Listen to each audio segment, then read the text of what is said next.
السلام علیکم ورحمۃ اللہ وبرکاتہ۔ پروگرام مدینہ ثانی اور نظام حکومت کے ساتھ آپ کا میزبان ڈاکٹر عمر ریاض عباسی آپ کی خدمت میں حاضر ہے۔ ناظرین، آج بات کریں گے پاکستان کو ایک فلاحی اسلامی ریاست کیسے بنایا جا سکتا ہے، اور اس فلاحی ریاست کی جب ہم بات کرتے ہیں تو اس فلاحی ریاست میں اللہ رب العزت کی کمانڈمنٹس یعنی ڈیوائن لاء کے مطابق رول ہو، اور آقا علیہ الصلوۃ والسلام کی سنت اور سیرت کا عملی اجرا ہو، اور پھر اس کے بعد جو 30 سالہ دور ہے خلافت راشدہ کا، جسے ہم خلافہ علی منہاج النبوہ کے نام سے یاد کرتے ہیں، نہ صرف فتنوں کی سرکوبی ہوئی، صدیق اکبر جو مین آف کرائسس، مرد بحران کہا جاتا ہے، پھر سیدنا عمر فاروق کی ریفارمز، اولیات عمر جسے آج ویسٹ عمر لاس کے نام سے جانتا ہے، اس دور میں انسٹیٹیوشن بلڈنگ ہوئی، اکاؤنٹیبلٹی ہو، پولیس ڈپارٹمنٹ ہو، دیگر انسٹیٹیوشنز ہوں، انہوں نے ڈور سٹیپ تک وہ ساری چیزیں پہنچائیں، اور اکاؤنٹیبلٹی کا فارمولہ دے دیا کہ جب احتساب کی باری آئے تو اپنی قمیص سے، اپنی ذات سے ممبر پہ کھڑے ہو کے شروع کرتے ہیں، اور ڈیلیور کرنے کی بات آئے تو کامن مین یعنی میسج سے آغاز کرتے ہیں۔ وہی نظام جس میں سخاوت حضرت عثمان کی ہو، علم، قضاء، فضل، شجاعت سیدنا علی کرم اللہ وجہ الکریم کی ہو، اور وہ آپ کا لیٹر جو مالک اشتر کے نام لکھا جس میں رولز آف گورننس سیٹ کیے گئے، زیرو ٹالرنس فار کرپشن، اور جب بھی کسی کو اپوائنٹ کیا جاتا عامل یا گورنر تو اس کی بلانگنگز اور ایسٹ چیک کیے جاتے کہ جب یہ واپس جائے گا تو اس سے ٹیلی کر کے دیکھیں بیونڈ دا مین ایسٹ تو نہیں بنائے۔ وہ نظام، وہ جو کتابوں کے اندر موجود ہے، وہ پاکستان میں اس کی ایسنس کیسے آ سکتی ہے؟ لوگ گھبرا جاتے ہیں لفظ خلافت سے۔ میں سمجھتا ہوں کہ یہ ڈسٹریبیوٹیو جسٹس پہلے ہے، ریٹریبیوٹیو جسٹس بعد میں ہے۔ یعنی خلافت ہے ہی وہ نظام جس میں لوگوں کو انصاف اس کی دہلیز تک پہنچا دیا جائے، بھوکا پیٹ بھر کر کھانا کھائے، اور تعلیم، روزگار، صحت، سہولتیں عام ہوں۔ یہ خلافہ علی منہاج النبوہ کا ماڈل ہے۔ عوام کو اتنا امپاور کر دو کہ وہ جرم کرنے کا سوچ تک نہ سکیں۔ تو یہ ڈسٹریبیوٹیو جسٹس پاکستان میں کیسے آئے گا، اس کی امپلیکیشنز کیا ہو سکتی ہیں، اور اگر خلافہ ماڈل کا ریوائول ہوتا ہے تو ٹیریٹوریل باؤنڈریز مسلمان ممالک کی اپنی اپنی ہوں، ترکیہ ہو، پاکستان، افغانستان، سعودی عربیہ، لیکن اپنی اپنی فورن پالیسی ایک ہو، ڈیفنس ایک ہو، اپنے جوائنٹ انٹرسٹ ہوں۔ یہ تو ہم کر سکتے ہیں۔ ان سارے ایشوز کو لے کے جن شخصیات نے آج ہمیں اسٹوڈیو میں جوائن کیا ہے، ڈاکٹر محمد ضیاء الحق، ڈائریکٹر جنرل IRI، حکومت پاکستان نے آپ کی خدمات پر تمغہ امتیاز سے بھی نوازا ہے۔ ڈاکٹر صاحب بہت شکریہ آپ کی آمد کا۔ ہمارے ساتھ موجود ہیں ڈاکٹر ضمیر اختر خان صاحب، مذہبی اسکالر ہیں، تنظیم اسلامی سے آپ کا تعلق ہے، اور نائب ناظم دعوت و قانونی امور۔ بہت شکریہ ڈاکٹر صاحب آپ کی آمد کا بھی۔ ڈاکٹر صاحب آپ سے شروع کروں گا۔ ہمارے لوگ گھبرا جاتے ہیں چونکہ ہم بات کرتے ہیں مدینہ ثانی اور نظام حکومت پروگرام میں، الفاظ یا ٹرمینالوجیز کو چھوڑیں، وہ پورے کا پورا ڈیوائن لا یا سنہ یا خلافہ ماڈل، وہ عدل و انصاف اور ایکویلٹی ہے، اس کے اندر فتنہ نہیں ہے، اس کے اندر امن و امان ہے۔ سمپلی بتا دیں کہ وہ ایسنس تو پاکستان میں ہم اسٹیبلش کر سکتے ہیں۔ بالکل کر سکتے ہیں۔ دیکھیں بات یہ ہے پاکستان میں کیا، اگر آپ اس کا ایسنس دیکھیں تو آپ کو ابھی بھی بہت سارے غیر مسلم ملکوں میں وہ جو ویلفیئر اسٹیٹ کا، جس میں well being of the people اس کا فوکس ہے، وہ غیر مسلم ریاستوں کے اندر آپ کو نظر آئے گا۔ دیکھیں نام جو ہوتے ہیں نا، نام یا جو انسٹیٹیوشنس کی ٹرمینالوجی ہوتی ہیں، وہ ایک ایوولوشن پروسیس ہوتا ہے، اس میں وہ تبدیلی آتی رہتی ہے۔ اصل چیز ایسنس کی ہے۔ وہ ہمیں اس سے کوئی غرض نہیں کہ ہم عدالت کو قاضی کورٹ کہتے ہیں یا شریعت کورٹ کہتے ہیں یا سپریم کورٹ کہتے ہیں یا ہائی کورٹ کہتے ہیں، ہمیں غرض اس سے ہے کہ وہ جسٹس پرووائڈ کرے، وہ جسٹس پرووائڈ کرے جو کہ رسول اللہ صلی اللہ علیہ وسلم کی سنت ہے۔ یہ سنت ہے، بڑی امپورٹنٹ چیز ہے کہ اگر میری بیٹی بھی ہوتی تو اس کو بھی سزا ملتی، اور خلفائے راشدین نے اس سنت کو جاری رکھا۔ عدل کی فراہمی یہ ایک بنیادی فنڈامنٹل فنکشن ہے، عدل فاروقی استعارہ بن گیا۔ اور یہ دیکھیں، یہ اینشینٹ ٹائم سے آج تک آپ سیاست الملوک کی کتابیں اٹھا کے دیکھیں، قدیم بادشاہوں میں بھی وہی بادشاہ آج اس کو ہم یاد کرتے ہیں جو عدل فراہم کرتا تھا۔ وہ جو عدل کی زنجیر ہے وہ استعارہ بنتی ہے۔ آج بھی آپ دیکھیں، بدقسمتی یہ ہے کہ آج عدل کی فراہمی میں غیر مسلم ممالک مسلمان ملکوں سے آگے ہیں، اور آپ دیکھیں بہت ساری چیزوں میں جو غیر مسلم عدالتیں ہیں انہوں نے مسلمانوں کو انصاف فراہم کیا. بین الاقوامی عدالت انصاف نے فلسطینیوں کو انصاف دیا. یورپ کے کئی ملکوں میں مسلمان عورتوں کو سر ڈھانپنے کا رائٹ جو ہے وہ یورپین عدالتوں نے دیا. تو ہمیں بطور مسلمان، یہ قرآن پاک میں بھی ارشاد ہے کہ تم عدل کے لیے کھڑے ہو اور گواہی دو، چاہے تمہیں اپنے رشتہ داروں کے خلاف ہی گواہی کیوں نہ دینی پڑے. تو ہمیں یہ چاہیے کہ جب ہم یہ کہتے ہیں نا کہ پاکستان ایک اسلامی ریاست ہے، پاکستان کو خلافت راشدہ کے ماڈل پہ بننا چاہیے، تو تھیوریٹیکلی تو ہم نے وہ ساری چیزیں اڈاپٹ کر لی ہیں. عملی طور پہ پریکٹیکلی کرنے کی کوئی جسم ہمارے پاس ہے، روح ادھر چلی گئی. ہمارے پاس دیکھیں خالی خول سے کچھ نہیں بنتا، اس کے اندر ایسنس کی ضرورت ہے. وہ جو ایسنس ہے ہم نے الحمدللہ پاکستانی مینیفیسٹیشن کے اعتبار سے بھی اسلامی تہذیب کو ریپریزنٹ کرتے ہیں. اچھی چیز ہے، یہ اسٹرینتھ ہے ہماری، یہ ویکنیس نہیں ہے. لیکن اس کے ساتھ جو ایسنس ہے وہ مسنگ ہے. وہ ایسنس ہونا زیادہ ضروری ہے. اور میں یہ سمجھتا ہوں کہ جو شخص جتنا زیادہ مذہبی ہو اس کے لیے اتنا ہی زیادہ عدل پسند ہونا، اتنا ہی زیادہ انصاف کرنے والا اور اتنا ہی زیادہ لوگوں کا خیال رکھنے والا ہونا چاہیے. میں اسی پوائنٹ کو لے کے ڈاکٹر صاحب آپ کی طرف آؤں گا. یہ بتائیں کہ جو خلافہ علی منہاج النبوہ ہے، ڈاکٹر صاحب نے جیسے ذکر کیا قرآن میں، حدیث میں، اور پھر کیری ہوئی 30 سال تک، وہ کتابوں میں تو موجود ہے، معاشرے سے غائب ہے، ہمارے طرز عمل سے، ہمارے مختلف اداروں سے. وہ روح جو اس کی ایسنس ہے، اسکیلیٹن تو ہم نے لے لیا، لیکچرز ہوتے ہیں، سب کچھ ہوتا ہے. آپ سے اسپیسیفک سوال ہے. ڈاکٹر اسرار مرحوم کی جو سپیچز ہیں، ان کا لٹریچر میں نے بھی پڑھا، جتنی شاید خلافہ کے بارے میں انہوں نے بات کی ہے کسی نے نہیں کی. وہ ریوائیو کرتے رہے، اور اس کی پاداش میں کئی دفعہ ویل للعرب کی حدیث ہے وہ کوٹ کرتے، تو بہت سارے سوالات لوگ کرتے تھے، حالانکہ وہ حدیث میں ہے کہ یہ ان چیزوں میں پڑ جائیں گے. تو آج بتائیں کتنی ضروری ہے اس خلافہ کی ایسنس پاکستان میں عدل و انصاف کے قیام کے لیے؟ بہت شکریہ ڈاکٹر صاحب، بہت اہم موضوع جس میں آپ نے ہمیں یہ موقع دیا ہے، اور اس کا انشاءاللہ فائدہ ہی ہوگا کہ ہم قوم کو بھی ایجوکیٹ کریں، اس کے نوجوانوں کو بھی ہم آگاہ کریں، اور اس کے جو ذمہ داران ہیں ارباب حل وقت ان تک بھی یہ پیغام پہنچائیں. سب سے پہلی بات تو یہ ہے کہ ویسے تو یہ بہت موضوع کہاں سے اس کو شروع کیا جائے اور کس طرح سے ایکسپلین کیا جائے کافی تفصیل طلب ہے، لیکن پاکستان کے پرسپیکٹیو میں آپ نے یہ بات کی ہے تو میں اس کو اسی حوالے سے آپ کے سامنے رکھنا چاہتا ہوں کہ دیکھیے، دور استعمار میں مسلمان جب غلام ہوئے تو اب آزاد ملک کی ضرورت محسوس ہوئی. کیوں محسوس ہوئی؟ کیا مسئلہ تھا ہمیں؟ کیا کوئی کھانے پینے کے مسائل تھے؟ اصل میں ہماری یہ نظریاتی جو شناخت تھی وہ متاثر ہو گئی. تو دو شخصیات کا میں حوالہ دوں گا جو اس عادلانہ منصفانہ نظام کے لیے کتنی واضح تھیں اور انہوں نے ہمیں ڈائریکشن دی. ان میں اولین علامہ اقبال ہیں. اب علامہ اقبال نے جو بات کہی اس مملکت کے قیام کے حوالے سے وہ یہ ہے کہ دور ملوکیت میں اسلام کے رخ روشن پر جو پردے پڑ گئے تھے، اگر ہم ایک علیحدہ مملکت بنانے میں کامیاب ہو جاتے ہیں تو اس میں ہم اسلام کا رخ روشن دنیا کے سامنے پیش کریں گے. اور رخ روشن کو اگر ایک لفظ سے تعبیر کیا جائے تو وہ اسلام کا عادلانہ منصفانہ نظام، جو صرف تھیوری میں نہیں پریکٹیکلی آن گراؤنڈ نظر آئے، جس کے لیے نبی اکرم صلی اللہ علیہ وسلم نے محنت کر کے اس کو جب قائم کیا تو وہ جملہ آپ نے ارشاد فرمایا جو آب زر سے لکھے جانے کے قابل ہے. آپ نے فرمایا تم اس فاطمہ کی بات کر رہے ہو جس نے چوری کی ہے، اگر فاطمہ بنت محمد بھی ہوتی صلی اللہ علیہ وسلم و رضی اللہ عنہ تو میں اس کا بھی ہاتھ کاٹ دیتا. اور پھر وہ تاریخ ساز جملہ ارشاد فرمایا کہ تم سے پہلے قومیں ہلاک اس لیے ہوئیں کہ ان میں عدل و انصاف کے حوالے سے وہ سلیکٹیو ہوتے تھے. طاقتور کو عدل کچھ نہیں کہے گا اور کمزور پر لاگو کیا جائے گا. اب دوسری شخصیت جو ہے قائد اعظم محمد علی جناح ہے. علامہ اقبال کا تو اپنا ایک تشخص ہے، ترجمان قرآن ہے، شاعر اسلام ہے. قائد اعظم کا الگ ایک تشخص ہے، وہ جدید ایجوکیٹڈ آدمی، قانون کی دنیا کے آدمی ہیں، کھرے انسان ہیں، سچے انسان ہیں، لیکن عرف عام میں اس طرح وہ مذہبی نہیں تھے. لیکن ان کی سوچ دیکھیے کتنی کلیئر ہے. اور یہ میں ان کی آخری الفاظ آپ کو بتا رہا ہوں، تقریباً آخری الفاظ ہیں جو زیارت میں جب وہ بیماری کے عالم میں ہیں، اب قریب بس اللہ کے ہاں جانے کے لیے گویا کہ معاملہ ہو رہا ہے، تو اپنے دو معالجین کے سامنے، ان میں ایک ڈاکٹر ریاض علی شاہ صاحب ہیں.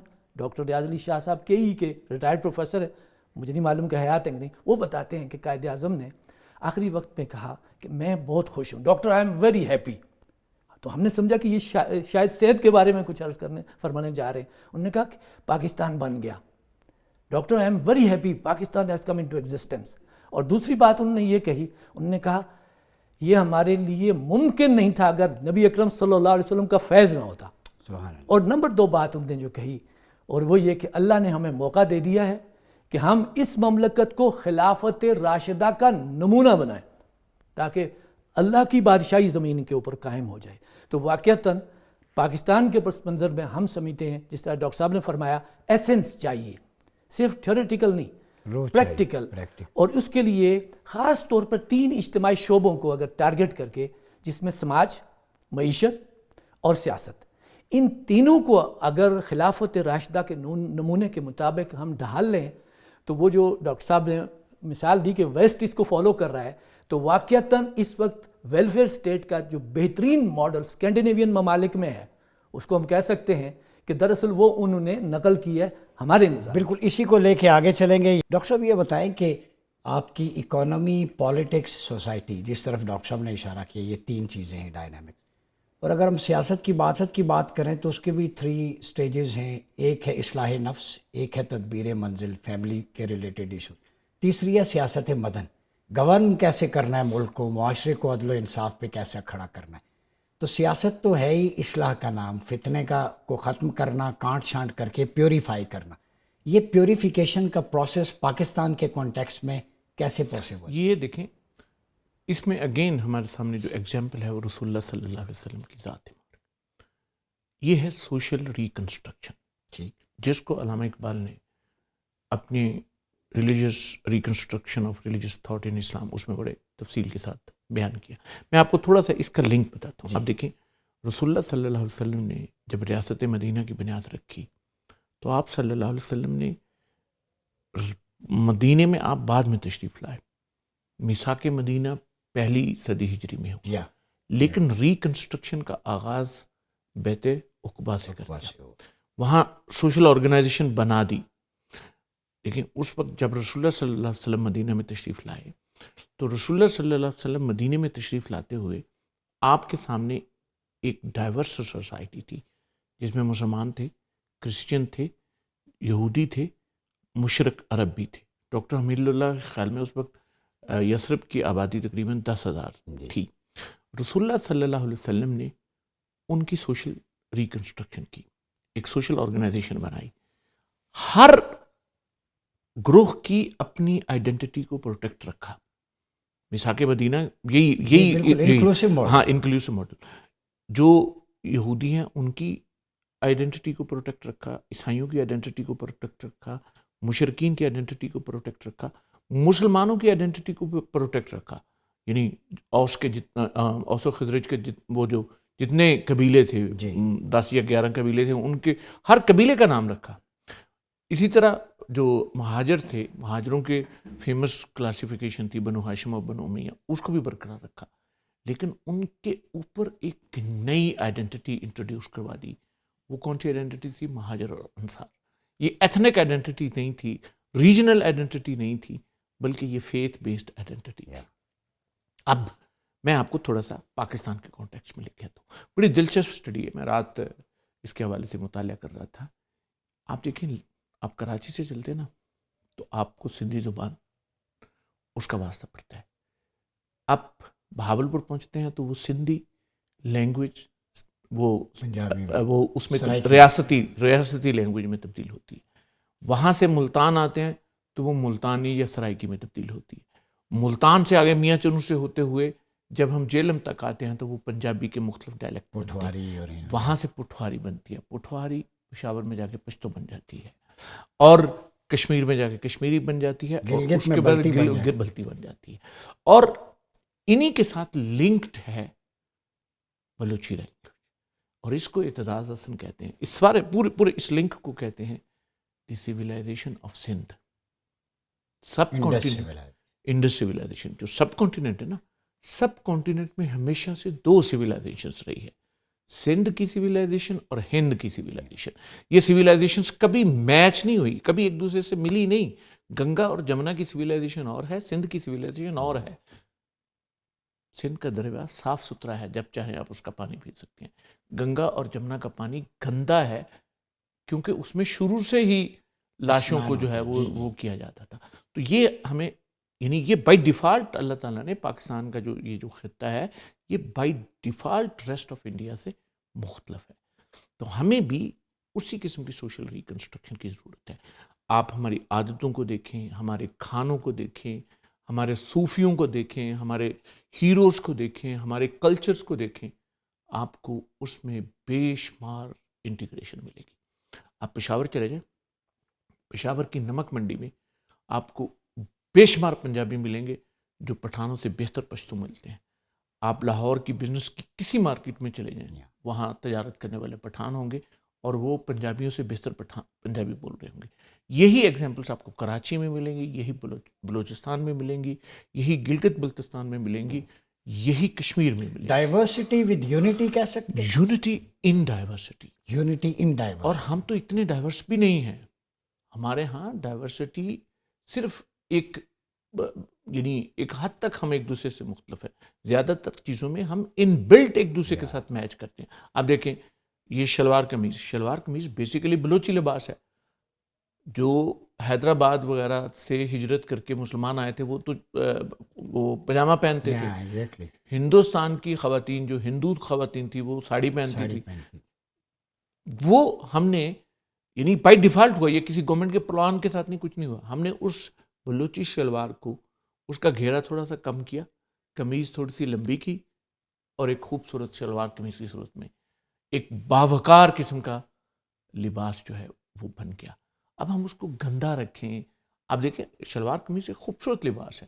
آپ دنیا میں کہیں بھی شلوار قمیض پہن کے چلے گئے، صرف اس وقت ہمارے لیے وہ پریشانی ہوتی ہے، برا لگتا ہے جب ہم اس کو خیال نہیں کرتے، لباس کا اہتمام نہیں کرتے. ابھی میں ایک سفر پہ گیا تو وہ ایئر لائن سے وہ نکلے، اب 2-4 لوگوں نے وہ ایئر لائن کا جو ٹاول تھا وہ اٹھا لیا، تو سب نے ان کی دیکھا دیکھی وہ اب وہ جہاز سے باہر نکلے اور سب نے وہ جو کمبل ہوتا ہے بلینکٹ ایئر لائن کا وہ اٹھایا. وہ اس قسم کے بیڈ ریفلیکشنز ہم دیکھ کے پاکستان کی شہرت کو خراب کرتے ہیں.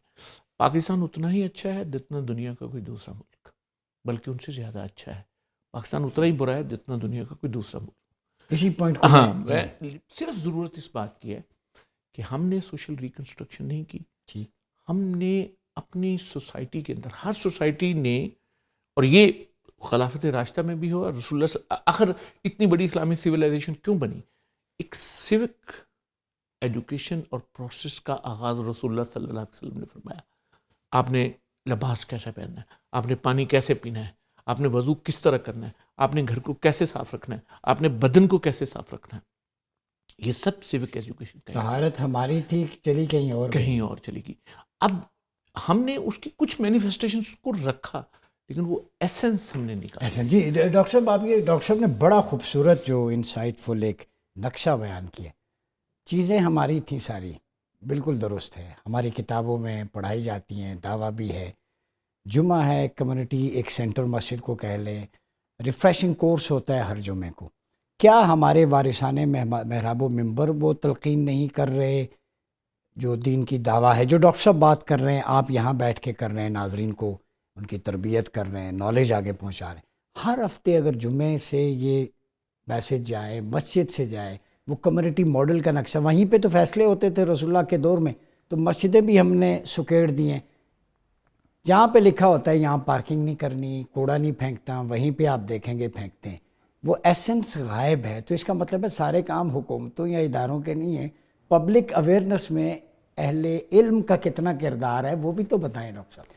جی دیکھیے، وہ ایک کہاوت ہے نا کہ پانی نیچے اوپر سے نیچے کو فلو کرتا ہے نا، ایسے نظام جب اوپر سے ٹھیک ہوتا ہے نا تو گراؤنڈ تک، جس کو کہتے ہیں گراس روٹ لیول تک، وہی چیزیں ٹریول کرتی ہیں. اور آج کے دور میں جو کمیونیکیشن کا دور ہے، جس طرح آپ نے بتایا، میں اکثر یہ دیکھتا رہتا ہوں کہ ٹریفک رولز کی وائلیشن کر کے نا ہمیں ندامت نہیں ہوتی. میں اکثر دیکھتا ہوں سامنے نا غلط ایک بندہ آ رہا ہے تو آپ اس کو اشارہ کر رہے ہیں کہ بھائی آپ غلط آ رہے ہیں، تو وہ آپ بلکہ الٹا آپ کا منہ چڑھاتا ہے. وہ کہتا ہے کہ چھوڑیں، یہاں سارے سب اسی طرح کر رہے ہیں. ایک جملہ بولا جاتا ہے پاکستان میں سب چلتا ہے. اب دیکھیے کہ یہ کتنی خطرناک بات ہے. انتہائی خطرناک بات ہے. اس حوالے سے میری سبمیشن یہ ہے کہ اصل میں جب آپ نظام کو بدلتے ہیں، حکومت کا مطلب کیا ہے؟ جو اسٹیٹ جو ایک معاملہ ہوتا ہے تو اس کا مطلب یہ ہوتا ہے کہ ملت کو اس رنگ میں رنگنا جس میں کہ آپ اس کو دیکھنا چاہتے ہیں. آپ کا میڈیا، جیسے آپ ماشاءاللہ اکثر میں نے آپ کے پروگرام کو دیکھا جس میں آپ نے اس نوجوان کو اپریشیٹ کیا کہ وہ اپنی ٹیلنٹ کا اظہار پاکستان میں کر رہا ہے. جی بالکل. تو برین ڈرین جو ہو رہا ہے اس کے حوالے سے آپ کی بڑی زبردست آپ نے وہ بات کی. یہی چیزیں ہم لوگوں کو سمجھانے کی کوشش کر رہے ہیں کہ بھائی اپنے اس ملک کی قدر کرو. اس ملک کو، یہ ایک یونیک ملک ہے اللہ نے جو ہمیں دیا ہے، اور یہ کئی اعتبارات سے، یعنی ایک تو اس کی بنیاد اسلام پہ اوپر ہے، لا الہ الا اللہ محمد رسول اللہ پہ ہے، اور انشاءاللہ قائد اعظم کے تصور کے مطابق اس کو خلافت راشدہ کا نمونہ بھی بننا ہے. ایک ویسے دنیاوی اعتبار سے دیکھا جائے تو اس کی جو اسٹریٹجک پوزیشن ہے، اس کو جو اللہ نے زمین عطا فرمائی ہے، موسم چار جو عطا فرمائے ہیں، یہاں کی ہر چیز اتنی عمدہ ہے کہ دنیا کے مختلف ملکوں میں جانے کا مجھے بھی موقع ملا ہے، میں نے کہیں اور نہیں پایا. وجہ اس کی کیا ہے کہ یہاں اصل میں جو کسٹوڈینز آف دا کنٹری ہیں، جو ملک کے کرتا دھرتا ہیں، ان کو ٹرینڈ سیٹ کرنا ہے نا، اور اس میں پھر سب شریک ہوں گے. اس میں محراب و ممبر بھی شریک ہوگا، اس میں مدرسہ و مکتب بھی شریک ہوگا، اس میں کالج و یونیورسٹی بھی ہوگی، ہر چیز شامل ہوگی. ہمارے ہاں ایک چیز کا فقدان، جس کو دیکھیں قائد اعظم سے بڑا کوئی ڈسپلنرین ہے، اور انہوں نے جو بنیادی اصول دیے ان میں ایک نظم بھی ہے، ایمان، اتحاد اور تنظیم. ان میں سے کسی ایک کو اگر ہائیسٹ لیول پہ فالو کیا جائے گا، وہی چیز. ایک عربی کا مقولہ ہے، الناس علی دین ملوکہم، لوگ اپنے اوپر والوں کے طریقے کے مطابق چلتے ہیں.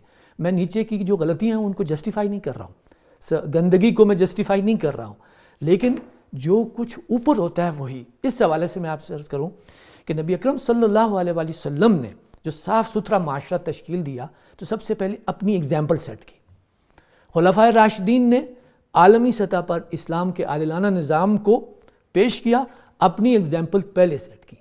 اگر اپنی اگزامپلز اوپر سے آنا نیچے شروع ہو جائے تو ڈاکٹر صاحب میں آپ سے یقین سے کہتا ہوں کہ اس قوم کی قسمت بدل جائے گی، بدل سکتی ہے. بہت شکریہ ڈاکٹر محمد ضمیر اختر صاحب، ڈاکٹر ضیاء الحق صاحب. ناظرین، گفتگو کا سلسلہ جاری ہے. یہاں وقت ہوا چاہتا ہے ایک چھوٹے سے بریک کا. بریک سے واپس آئیں گے تو ہم بات کریں گے ترک صدر کے دورہ پاکستان.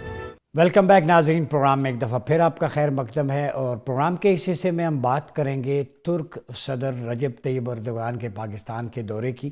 چونکہ اس دورے میں 24 اہم معاہدوں پر دستخط ہو رہے ہیں، اور جو تجارتی حجم ہے وہ $5 ارب کی سطح پر لانے کا عندیہ دیا گیا. بہت سارے MOU سائن ہوئے، اور جس طریقے سے پرتپاک استقبال کیا گیا، ریڈ کارپٹ بچھائی گئی، اور جس طرح ریسیپشن دی گئی ایک عظیم لیڈر کو، اور میں سمجھتا ہوں ہم میں مسلم ورلڈ کا لیڈر کہیں تو بے جانا ہوگا، چونکہ یہی ترکیہ ہے جو خلافت عثمانیہ کا ایک بیس کیمپ ہوتا تھا، 1924 تک رہا، اور اس کے بعد 100 سال ہو گئے وہ خلافت ختم ہو گئی. بڑا لیڈنگ رول ہے ترکی کا. جیو پولیٹیکل اسٹریٹجک پوزیشن بھی اہم ہے، تاریخی اعتبار سے بھی. استنبول شہر اسلامک کلچر اور سویلائزیشن کو، رچ کلچر کو ریپریزنٹ کرتا ہے. اور ترکیہ کے صدر کا یہاں آ کے یہ کہنا کہ یہ میرا دوسرا گھر ہے، اور علامہ اقبال کی شاعری نے دنیا میں انقلاب برپا کیا، یہ آپ نے کہا. اور اقبال اور قائد اعظم دونوں کو ہیرو مانتے ہیں. اٹ مینس جو کامن چیزیں ہیں پاکستان ترکیہ کی، رچ ہسٹری جو ہماری ہے ترکیہ کی اور پاکستان کی، اور دوسرا اسلامک کلچر سویلائزیشن. ہمارا مذہب ایک ہے، ہمارا کلمہ ایک ہے، ہمارے آبجیکٹیوز ایک ہیں، اور اس کے علاوہ سلطنت عثمانیہ. اور پھر ترک صدر کا یہاں آ کے یہ کہنا کہ ہم امہ کے ریوائول کے لیے، اور پاکستان اور ترکیہ مل کے تجارت میں، سائنس ٹیکنالوجی میں، مختلف فیلڈز میں آگے بڑھیں گے، یہ بڑا خوش آئند ہے. اسی موضوع پہ بات کرنے کے لیے جن مہمان کو ہم نے اپنے اسٹوڈیو میں دعوت دی ہے، دفاعی تجزیہ کار ہیں، سینیٹر بھی رہ چکے ہیں، میری مراد لیفٹیننٹ جنرل ریٹائرڈ عبدالقیوم صاحب. جیسا بہت شکریہ آپ کی آمد کا. ترک صدر کے حالیہ دورے کو 1-2 دن پہلے جو ہوا، اس کو آپ کس نگاہ سے دیکھتے ہیں؟ دیکھیں، ترکی دنیا کا ایک بڑا ہی عام ملک ہے، اور مسلم امہ کا اس لحاظ سے اس کو یونیک پوزیشن حاصل ہے کہ 57 اسلامک کنٹریز میں ترکیہ واحد ملک ہے جو کبھی کسی کی کالونی نہیں رہا. ٹھیک، باقی سب رہے ہیں. یعنی سعودی عربیہ یا افغانستان یا ایران یہ انڈر انفلوئنس رہے ہیں کالونی اگر نہیں بھی رہے، لیکن پیورلی اگر کوئی کنٹری کالونی نہیں رہا، آزاد رہا ہے، وہ ترکی ہے۔ نمبر 2 بات یہ ہے کہ یہ ترکی کے مسلمانوں کے ساتھ نارتھ ویسٹرن ہندوستان کے مسلمان جو آج پاکستان میں ہیں، ان کا رشتہ ان دونوں سٹیٹس کے وجود میں آنے سے پہلے ہے۔ مثلا پہلے آٹومن امپائر تھی اور ادھر متحدہ ہندوستان تھا، اس وقت بھی مسلمان جو اس علاقے کے ہیں ہمارے، وہ خلافت موومنٹ میں بھی آگے تھے اور وہ ان کے ساتھ تعاون۔ تو پھر اس کے بعد 1947 میں پاکستان بنا تو نومبر میں ٹرکی نے اس کو ایکسیپٹ کر لیا۔ اسی طرح آٹومن امپائر ختم ہوئی تو آپ کی ریپبلک آف ٹرکی وجود میں آ گئی۔ تو ہمارا ایک بڑا چولی دامن کا ساتھ ہے، اور ٹرک جو ہیں they are known for their sincerity, خوبصورت نیشن ہے، بڑے اچھے فائٹرز ہیں، اور ان کا ان کی لوکیشن جو ہے، آپ نے استنبول کا ذکر کیا، یہ بالکل ایک سنگم پہ ہے ایشیا اور یورپ کے دونوں کے، اور ان کے تعلقات ہمارے ہسٹورک ریلیشنز بڑے اچھے رہے ہیں۔ لیکن ابھی تو یہ میاں صاحبان کے ساتھ تو ان کے فیملی، ان کی مراسم ہے میاں شہباز شریف اور نواز شریف کے ساتھ، اور ان کی گھریلو اس کے اندر بھی کئی دفعہ پرائیویٹلی بھی وزٹ کرتے رہے ہیں۔ تو سیکنڈلی ترک اردوغان جو ہے وہ بین الاقوامی سطح کے اوپر ایک مانا ہوا ایک آؤٹ اسٹینڈنگ اسٹیٹس مین کاؤنٹ ہوتے ہیں، اینڈ ان کا یہاں آنا اور یہ کہنا کہ پاکستان ہمارا دوسرا گھر ہے، اقبال اور قائد اعظم کو کوٹ کرنا ہمارے ہیرو ہیں۔ جی ہیرو ہے۔ اور دوسری جو امپارٹنٹ بات وہ کہہ رہے ہیں نا کہ مل کے چلتے ہیں۔ دیکھیں بین الاقوامی فضا بدل رہی ہے، چیلنجز بہت زیادہ ہیں، پیلسٹائن کی سچویشن دیکھیں، ٹرمپ کے بیانات دیکھیں، ٹریڈ وار دیکھیں، مطلب بہت کچھ ہو رہا ہے۔ تو اس میں ان کا میسج یہ ہے کہ وہ گئے ملیشیا، انڈونیشیا، ابھی ادھر آئے ہیں اور وہ کنسلٹ کر رہے ہیں کہ کیا کریں۔ اس کے اوپر احمد ندیم قاسمی کوئی بڑی ہے نا کہ عزم سفر کیا ہے تو رخت سفر بھی باندھ، اور منزل ہے آسماں تو بے بالوں پر نہ جا، اور لاکھوں چراغ لا کہ ہوا تیز ہے بہت، صرف ایک دیا جلا کے سرے راہ گزر نہ جا۔ دیٹ مینس کہ آپ اپنا دیا جلا کے باہر نکلو گے تو پکڑے جاؤ گے۔ آج جو ماحول ہے ڈیجیٹلائزڈ ورلڈ کے اندر، اس میں آپ کو ہینڈ ان گلو جانا ہے، not only in the Muslim world. Muslim world تو ہمارا ایک فورم ہے نا جس کو ہم اکٹھا کرنا، اور انفارچونیٹلی ہم اس طرح متحد نہیں ہیں، ورلڈ سے امہ نہیں بن سکی۔ ہاں۔ اور نمبر 2 از باقی فرینڈز، افریقن کانٹیننٹ، ساؤتھ امریکہ کے اندر، یورپین یونین کے اندر، باقی دنیا کے ساتھ بھی، تاکہ ہم آئسولیٹ نہ ہوں۔ اچھا ایک ایکیڈیمک کویشچن ہے، چونکہ فیلڈ آپ کا بڑا انسائٹ فل، آپ لکھتے بھی ہیں، گہری نظر ہے۔ ہم اکثر لوگوں سے کہتے ہیں ریوائول آف خلافہ۔ خلافہ وہ ڈسٹریبیوٹیو جسٹس کا سسٹم ہے، ویلفیئر کا کانسیپٹ ہے، لوگ ڈر جاتے ہیں۔ تو کیا ریوائول آف خلافہ ہو سکتی ہے؟ ہم یہ نہیں کہتے کہ سارے ملک ضم ہو جائیں، ڈیجیٹلائزیشن کا دور ہے، اپنی اپنی ٹیریٹوریل باؤنڈریز رہیں، لیکن foreign policy, trade, currency, joint defence, ان پہ تو اکٹھے ہو سکتے ہیں۔ یا دیکھیں بیفور پارٹیشن جب پاکستان بنا نہیں تھا تو انگریز کی حکومت تھی، ہم ان کے بالکل محکوم تھے یہاں۔ ایون دین انہوں نے جب وہ ایٹومن امپائر کی بات آئی اور خلافت موومنٹ، تو یہاں کے مسلمانوں نے یہ کہا کہ ہمارے لیے خلافت، اور یہ ترکی کو اور آٹومن کو یہ خلافت، یہ ہمارا ایک اسلامک کانسیپٹ ہے۔ کانسیپٹ ہے۔ مولانا محمد علی جوہر کھڑے ہو گئے تھے۔ جی، اور یہ آج بھی ٹرو ہے۔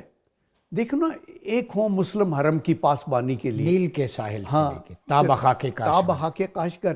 تو ہمیں اگر یہ نہیں سمجھو گے تو وہ کہتے ہیں نا، نہ سمجھو گے تو مٹ جاؤ گے ہندوستان والوں، یہ اس وقت بھی انہوں نے کہا۔ تو میرے خیال میں it is a high time کہ ہم اپنی انرجی ملک کے اندر ایک دوسرے سے لڑ کے ضائع نہ کریں۔ ہم اپنے پوٹینشیل کو، جو بہت گریٹ پوٹینشیل ہے اس قوم کے اندر، آپ ان کی ویلر آرم فورسز دیکھیں، بہادر۔ میں اگلے دن ہی بتا رہا تھا کہ دنیا کی 149 آرمیز کے پاس، ملکوں کے پاس آرمیز ہیں، ان میں ہمارا نمبر 8واں ہے پروفیشنلزم کے اندر۔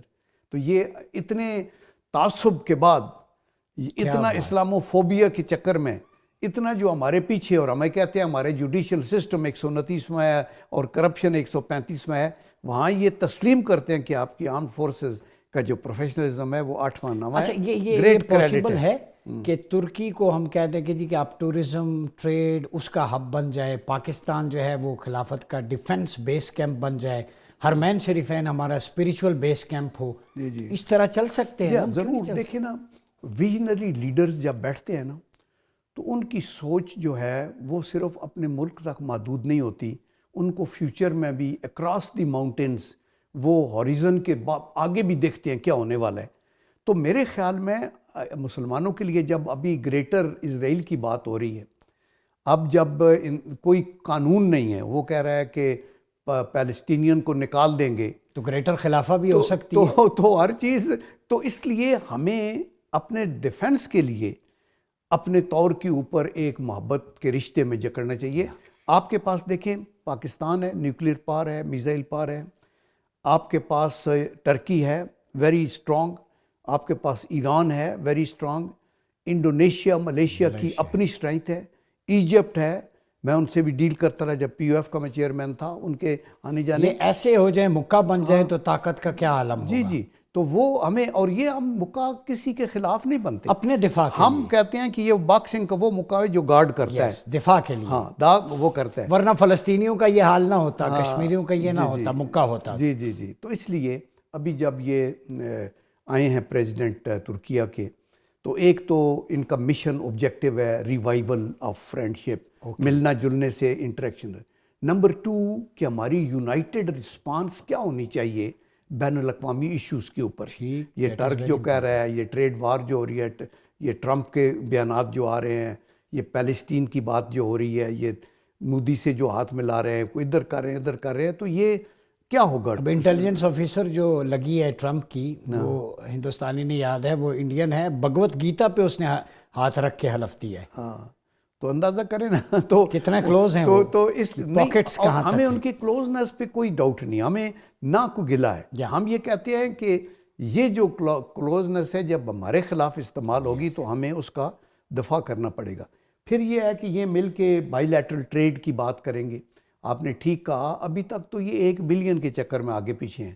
یہ $5 بلین کی بات پتہ نہیں پچھلے 3-4 سال سے ہو رہی ہے. بالکل اس کو لے کے جانا ہے نا عملی طور کے اوپر, اور وہ تب ہوگا کہ آپ کے ملک کے اندر گروتھ بڑھے گی, پیداوار ہوگی تو ایکسپورٹ ہوگا, اور گروتھ تب بڑھے گی کہ اگر آپ کی انرجی کی پرائسز ڈاؤن ہوں گی. اچھا, ایک جاتے جاتے آخری سوال ہے. اچھا جی, یہ بتا دیں, پاک ترک تھنک ٹینک اگر بنایا جائے اور اس میں جو خلافت کے موڈیولز ہیں فیوچر, جیسے ہم نے بات کی, اس پہ میرے 2-3 ریسرچ پیپر ہیں جو انٹرنیشنل پبلیکیشنز ہیں, جی جی, فیزیبل ہے اس کو ریوائیو کرنا. جیسے میں نے کہا ٹیریٹوریل باؤنڈریز اپنی اپنی ہوں, لیکن مختلف ملکوں کو جو ان کی ایکسپرٹیز ہیں اس کا ہب بنا دیا جائے, اور آپس میں ایک ایسا کلچرل ایکسچینج ہو, ایجوکیشن پہ, ڈیفنس پہ, اس تھنک ٹینک ایسا ہو کہ یہ 3-4-5 ملک مل کر اس پہ تحقیق کریں اور آگے بڑھیں. یہ ایک بہت عظیم آئیڈیا ہے. آپ یہ دیکھیں کہ اگر یورپین یونین بن سکتی ہے, اگر افریقن کانٹیننٹ کی اپنی ایک کونسل یا وہ بن سکتے ہیں, تو مسلمانوں کے پاس تو سارے ذرائع بھی ہیں اور انڈیویجولی زیر عتاب بھی ہیں.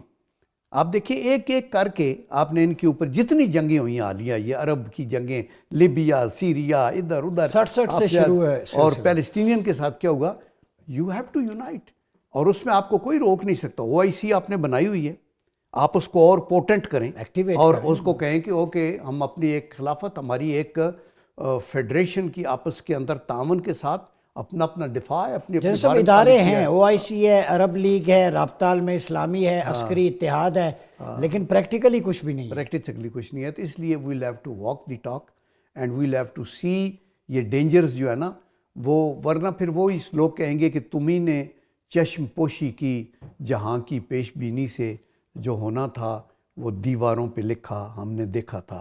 آپ یہ دیکھیں کہ یہ عرب نتن یہو کو نتھ نہیں ڈالی گئی, اور کسی طریقے سے بھی عرب متحد ہو کے نہیں گئے, تو اس نے یہی کرنا تھا. یہ لیا گولان ہائٹ پہ چڑھائی کر دی, دمشق کے قریب جا کے پہنچ گئے, ابھی ادھر امریکن کو لے رہا ہے.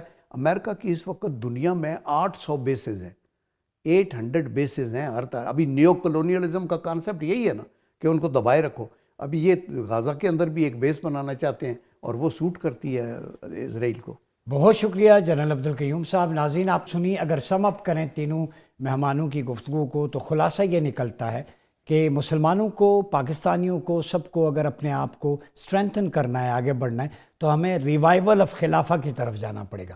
خلافہ علی منہاج النبوہ وہی ماڈل ہے جو ہمیں ایک نقطے پہ جمع کر سکتا ہے۔ اللہ رب العزت کا نظام اور آقا علیہ الصلوۃ والسلام کی جو سیرت اور سنت، جس طرح اس نظام کا اجرا آپ نے کیا، اور خلفائے راشدین المہدیین نے جس طرح 30 سال میں انسٹیٹیوشن بلڈنگ کر کے، ریفارمز کر کے ایک اسلامک ویلفیئر سٹیٹ دنیا کے سامنے کتابوں کی حد تک، زبان کی حد تک نہیں بلکہ پریکٹیکلی بچھا کے دکھائی۔ آج وہ مغرب جو ہمیں انسانی حقوق کا، باقی چیزوں کا درس دیتا ہے، اس کا میگنا کارٹا خطبہ حجۃ الوداع سے کاپی پیسٹ ہے۔ آج مغرب جن حقوق کی بات کرتا ہے، جن وار کرائمز میں انوالو ہے، وہ ethics and protocols of war 1400 سال پہلے ہمارے نبی آخر الزمان صلی اللہ علیہ وسلم نے متعین فرما دیے کہ دوران جنگ عورتوں، بوڑھوں، بچوں، معذوروں اور بیماروں کا قتل نہیں کرنا، انفراسٹرکچر کو تباہ نہیں کرنا، پھلدار درختوں کو نہیں کاٹنا۔ یہ وہ ایتھیکل سٹینڈرڈ سے جو ہمارے نبی نے سیٹ کیے، یہ ہے اسلام کا اصل نقشہ۔ اور جو آج ویسٹ بات کرتا ہے ریٹریبیوٹیو جسٹس کی، ڈسٹریبیوٹیو جسٹس کی، وہ سیدنا عمر فاروق نے ریفارمز کے ذریعے 43 ریفارمز ہیں دنیا کو بتا دیا۔ آج اسی لیے مغرب عمر لاز کی محتاج ہے، وہاں بھی عمر لاز کے مطابق بات ہوتی ہے کہ نو ون از ابو دا لا، اور right person for the right job کا کانسیپٹ بھی دیا۔